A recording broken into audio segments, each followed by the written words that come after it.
All right, so we've reached the last chapter of your textbook. Congratulations. And it sort of briefly gives you some tips on writing up the report. And of course, one chapter or one video can't make you an expert in report writing, but it can give you some tips. And I think the chapter does a pretty good job of sort of what to include in a survey report and sort of how to organize it. And so some basic ideas about what to include. Writing a report, I mean, this is what people do. I don't know about what kind of job you think that you're going to get, but whatever, job you're going to have. With my father was at a parole administrator in the state of California, so criminal justice. You had to write reports all the time. I have a colleague that is at the Clark County School District, writes reports all the time. I write reports all the time for CSN or for my academic research agenda. This is what people do. Whether you're a nurse at a hospital, you might have to write reports, and if you get enough experience, you might get promoted. So you end up getting an administrative position where you're going to be writing reports. You're not going to be dealing with patients. You'll be managing other nurses, right, making policy and writing reports. So this is what people do, and this is why colleges and high schools say you need to learn how to write. Now, maybe you are imagining a job that you don't ever write. Please email me, let me know, what that job is, because most people are going to get a job in the white collar information age type category, and whether that's businesses or what have you, you're going to be writing up reports, right? How do you write a good report? Well, I think you need to look at a lot of different reports. That's how I learned. How did I learn how to write like an academic? By reading and looking at academic writing. And how did I know how to structure a research paper? By looking at other people's papers and research publications, right? So when I became director of the Elon University poll, I looked at the previous reports that were being produced, and I wasn't thrilled. They were fine, but they started on very first page, very long, very first page, front page, very long discussion and methodology, and I just felt like that was not necessarily the appropriate way of doing it. So, but I didn't know what would be the best way to do it, so I looked at a bunch of reports, Gallup and Pew and a bunch of different organizations, and I found a couple that did it just like this, right? But I found some that I liked, that I personally liked, that did it differently, and I showed it to some colleagues, and we changed the way we started reporting, and we put the methodology not at the very front, but at the very back, right? For people that were more interested in that type of methodology rather than the immediate findings, right? And so you need to look at reports that fit your needs, right? So the Elon University poll generally is probably focusing mostly probably on journalists, because journalists are the ones that are looking for polling data, but also some policymakers and just people that are just interested, students, right? So a very broad audience. You write in a certain way for the needs of your audience and try to find the material as easily as possible and in an understandable manner, right? And then I show another example in this module of a academic article. I would say it's more of a professional article that I published with some of my colleagues, because it's published in a journal that has a broader audience than a specific academic published peer-reviewed research journal, right? And that has a broader audience. And if you look at this journal, this article, you'll see that there's no sophisticated statistical analysis, there's no regression, there's no nothing. It's just numbers, just percentages, straightforward. We polled pollsters, right? We polled directors of academic survey research centers and asked them some questions. Here's what we found.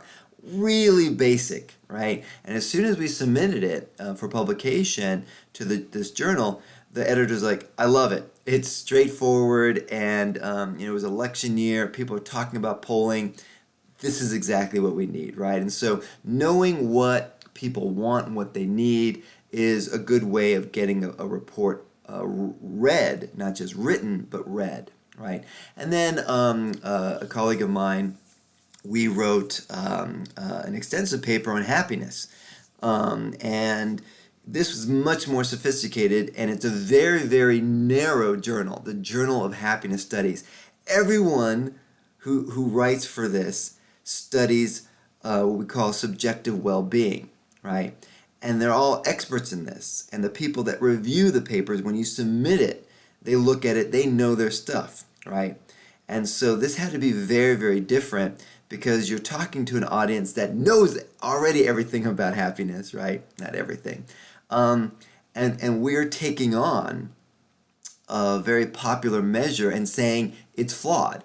And so if you're going to say that, you got to present a lot of sophisticated evidence. And that's what we do. And this is a published, peer-reviewed academic journal, and it reaches a different audience, and it needs to be structured in a different way.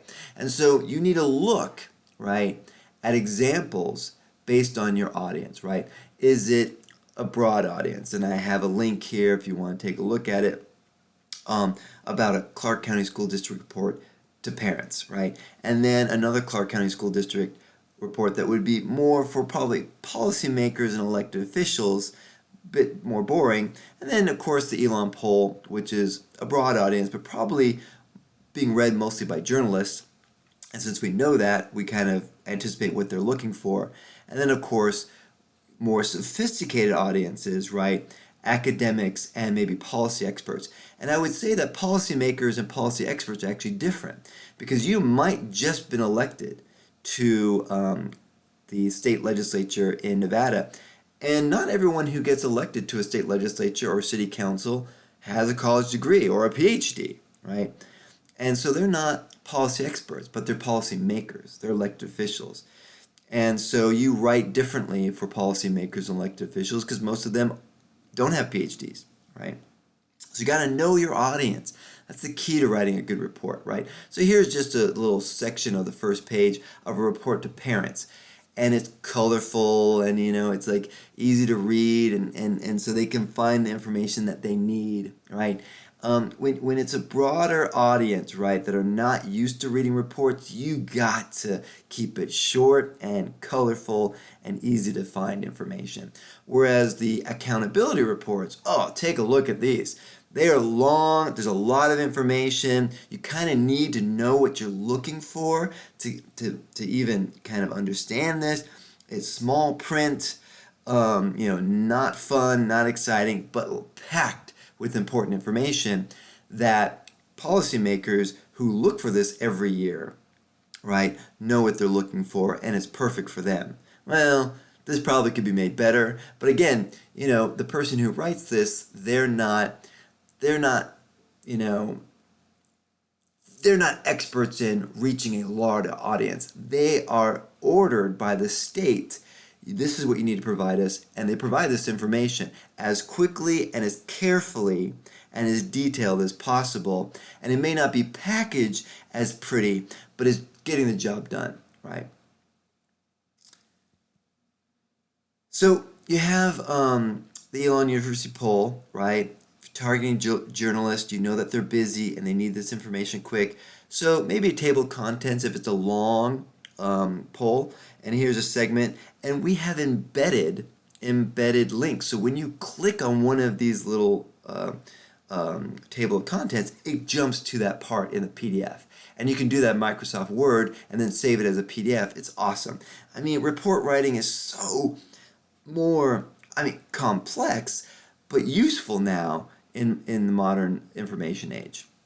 Right, as your book notes, the executive summary for a longer report, ideally 3 to 5 pages, and I think in this example the executive summary is 3 pages, right, and so that summarizes what people kind of want to know we found in the survey, but then they can go look at the raw numbers if they want to, right? And look at the cross tabulations and look at the methodology. But in many cases, journalists and policymakers are busy. You need to summarize this 49-page, report, right? And of course, academics and policy experts, we publish in a different format. Often you have abstracts, you have lots of embedded citations, right? So you have Downs and Farina and Bartels, right? Lots of citations, lots of footnotes, lots of references, very different in an academic policy expert audience, right? And the key for all of these is organization, organization, organization, right? You got to make sure you're using headings and subheadings. I remember I was teaching a graduate class and a student handed in a paper, graduate student, and it was like giant paragraphs, no headings or subheadings. I go, what is this? This is my paper. I said, if you downloaded, if you went to Google and said, how to write a student paper, would they show you an example like this, right? Have you seen anyone write a paper like this, right? Right? Have you seen an academic published paper that's organized like this? No, because this is just words on a page. There's no headings, subheadings, right? The paragraphs are massive. That deal with multiple points, right? You have paragraphs that cross multiple pages, right? 2 pages. And the person, well, I don't really like headings or subheadings. You don't like headings or subheadings. No one cares what you like. You're writing for an audience, right? You're writing for an audience. You have to figure out what they need, right? And headings and subheadings are absolutely important. You're never going to find a report that doesn't have headings or subheadings, right? And for an academic paper, the headings and subheadings are so obvious. They're almost identical in every paper I read. An introduction, that might even be labeled introduction, or it's just, it's obvious that it's the introduction because it's the first part. A literature review, that might actually be labeled literature review, but often it's just obvious that this is reviewing the literature. And within that literature review or a separate section, there could be a theory section, then there's a methodology section, there's a findings section, there might even be a discussion section in between before the conclusion. Always kind of confused me what exactly what the difference is. But again, these papers are organized in such a logical way that every paper I look at, academic, is structured in a very similar way. Survey reports might vary a little bit, but I see a lot of commonalities because it works. The 5-paragraph essay that you've been forced to write since elementary school, it works. Research has shown that it works. You have an introduction, you got a body, you got a conclusion. Each part of the body, talks about a particular point, right? The structure matters. In fact, they've found, right, that you could have some grammar issues, you could have a little bit of lack of clarity in your writing, but if you have a really good structure, people think that you've written a good paper, and they understand and they get more out of it, right? Now, if you have a good structure and good organization and few grammatical errors and clear writing, bam, right? And I was watching a video to get some ideas. It's a free video on CSN from Films on Demand, and the intro part was kind of interesting. The rest kind of sucked. You had British actors pretending about report writing. So it was actually kind of interesting. And he said, some people's careers get launched by a good report. In fact, some survey research showed that people identified writing a particular report that got them noticed in their company or the organization that led to their promotions, right? And so report writing is important, right? You see it as just an annoying task, right? But it's important, right? And this video that I was watching was saying, that these reports have a shelf life, right? Several weeks, several months, several years, several decades. There are some government committee reports that are still being talked about decades and decades later, right? On poverty, on crime, right? And so we want to write good reports, right? A great book, it's something you might want to check out at the library, how to write a BA thesis, or if you go to graduate school, this would be all applicable to a master's thesis, heck, even a PhD, right? And it has several chapters on how to engage in your best writing. Basically, using plain, unadorned language, using a formal, professional style, but clear and concise, and unadorned. Write in the active voice, not the passive voice. And if you don't know what that is, here's a link that gives you some examples. Write brief, coherent paragraphs, each with a single topic or idea. And, check to see if you're repeating yourself. My son, who's valedictorian in high school, honors college at UNLV, I was proofreading one of his papers. I said, always have someone, have your mom, who's a better writer than I am, works for Clark County School District, have her read it. If she's busy, I'll proofread it. I've never been a fantastic writer, but I've gotten better over the years. And he kept repeating himself, right? And in some cases, you need to repeat yourself in the conclusion, right, in some points. But in the same paragraph, you're repeating yourself. Very common, very common. Check to see if you're repeating yourself. Use direct quotes sparingly. I was so happy to see that this book said that. I tell my students that all the time. I want your writing. We want your ideas. You're writing the report. Use direct quotes sparingly when they're really profound, or from like a famous person like Martin Luther King, right? Read aloud as you edit. Oh man, I tell students that year after year. I tell my wife who's taking classes, read your writing out loud. No one likes to do it, but it's one of the best ways to figure out whether a sentence makes sense or if you've got a grammatical error, right? Edit some more. I just finished 3 assessment reports just 2 days ago. And I was gonna submit it, and I was like, no. I gotta wake up tomorrow with fresh eyes and take a look at them. And I found errors, and I made them better. I'm sure there's still errors there, right? And but I edited, and I took my time, and I didn't rush it. I looked it over, and it's better and it's stronger, right? What is good writing? Okay, this is gonna get boring. I'm gonna give you a few tips, right? Clear and concise, but specific and detailed. You got to be to the point. You can't write like, democracy is very important. Okay, you just wasted a sentence, right? Because the above advice said, pretty brief paragraphs, right? Democracy is very important. Everyone already knows that. I call these sentences water is wet, right? If you're writing a science paper about thermodynamics and hydroponics or whatever, you'd be like, water is wet. Water is very important. Water is necessary for life.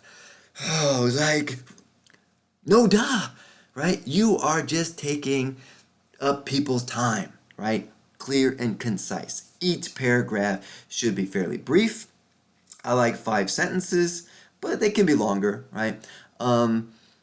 Each paragraph should have a key sentence, which is the main idea. It usually appears at the top, near the top, but it can appear anywhere. Usually the top is the most effective, near the top, right? And the remaining material in the paragraph is simply illustrating, supporting that idea. Although you might have a transitionary sentence that transitions to the next paragraph. That happens, right?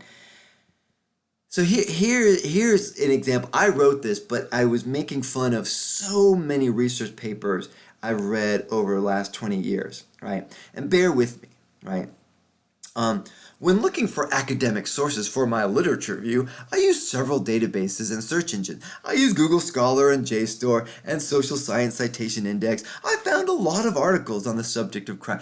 Okay, this is just taking up space, right? You're just writing off the top of your head, and no one, of course, when you don't need to tell people how you wrote your literature review, right? And then the rest of this is like, oh, I looked at lots of data from this, blah, blah, blah, blah, blah. This is non-concise writing. 90% of this material is just unnecessary or just vague, and it has no focus, no point. It's awful writing.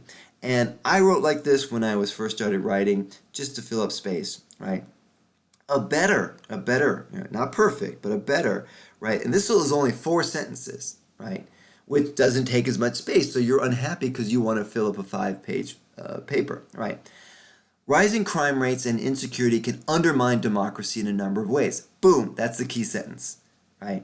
That's the main point of the paragraph. You don't know what the main point of this paragraph is, except like how to write a literature review, I guess. But when you read the rest of the paragraph, that's not the point, right? And then the rest of the sentences support how rising crime rates undermine democracy. And it provides specifics and it provides citations, examples, right? That's better.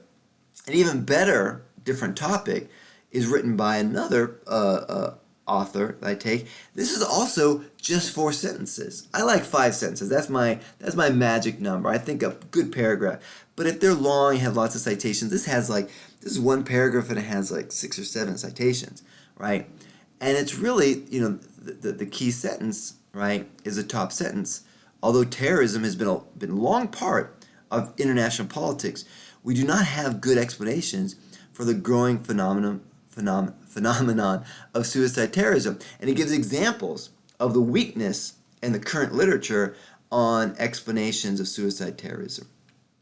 He doesn't just say, hey, we don't have good explanations on terrorism. Take my word for it. He goes and supports that notion with other research. And he summarizes those research in his own words. So no quotations, right? No quotations in any of these paragraphs, right?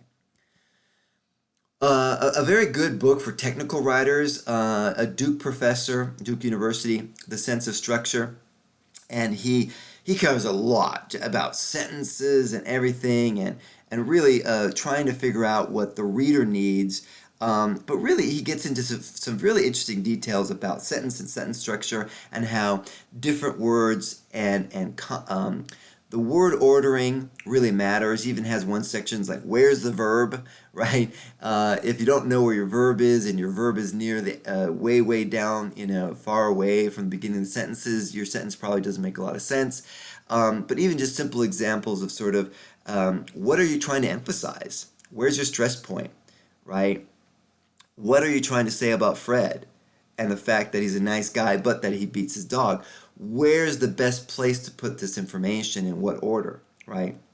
And depending on the order, you elicit a feeling from the reader. And so words matter. Word ordering matters. Writing matters, right?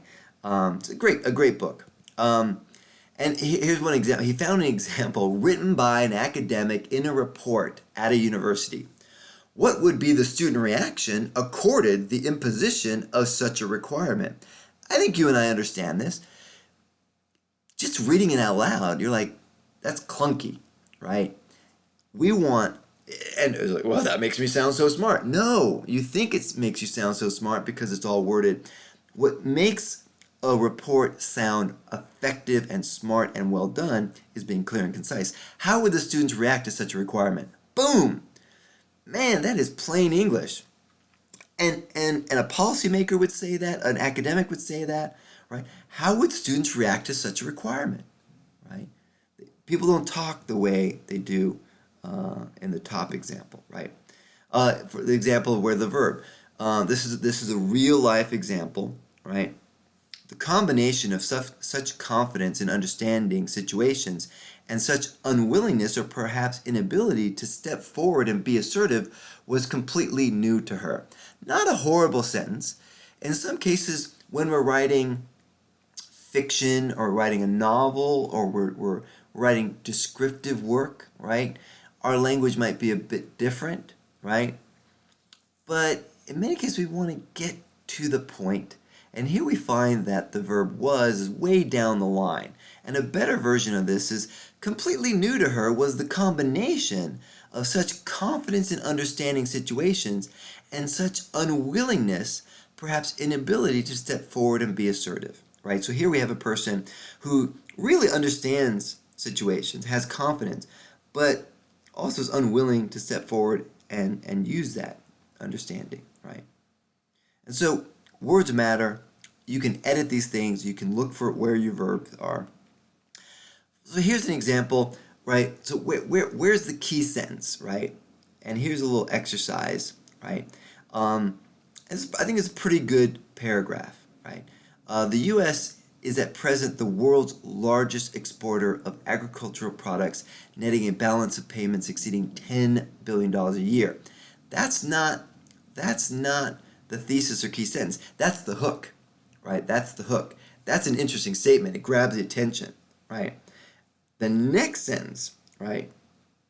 As rising costs of imported petroleum and other goods have increased the U.S. trade deficit, this agricultural surplus has taken on great financial importance.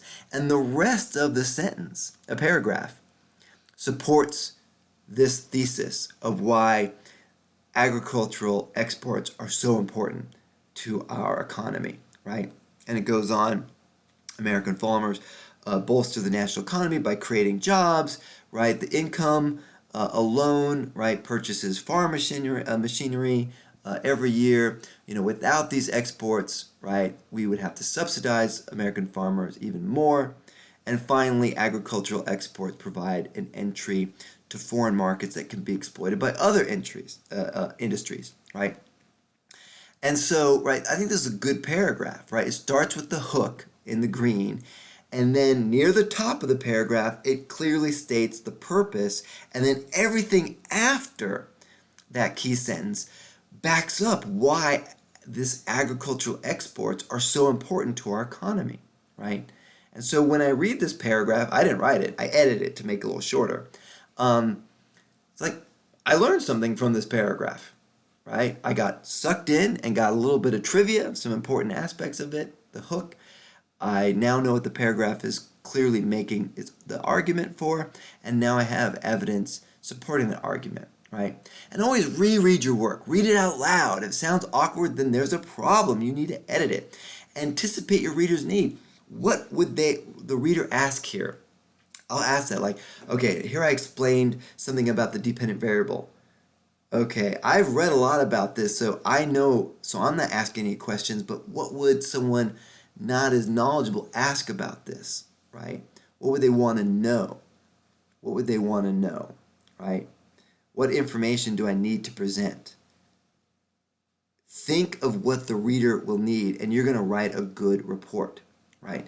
Does the reader have enough information to understand what I'm presenting here, right? And that's important for a broader audience, right? If you ask these questions after writing a report and start editing, you're going to have awesome reports because people don't take the time to ask these questions. They just start putting down information and they get the report done, right? And so, sometimes you need to get that done. You just need it in. But right, if you care about your career, you care about promotion, you care about getting something published, right? That so people are going to read it and decide whether it gets published, and they're going to decide things not getting published, then you need to anticipate the reader's needs. And I really, was not as successful, right, in publishing until I started to think about this, right?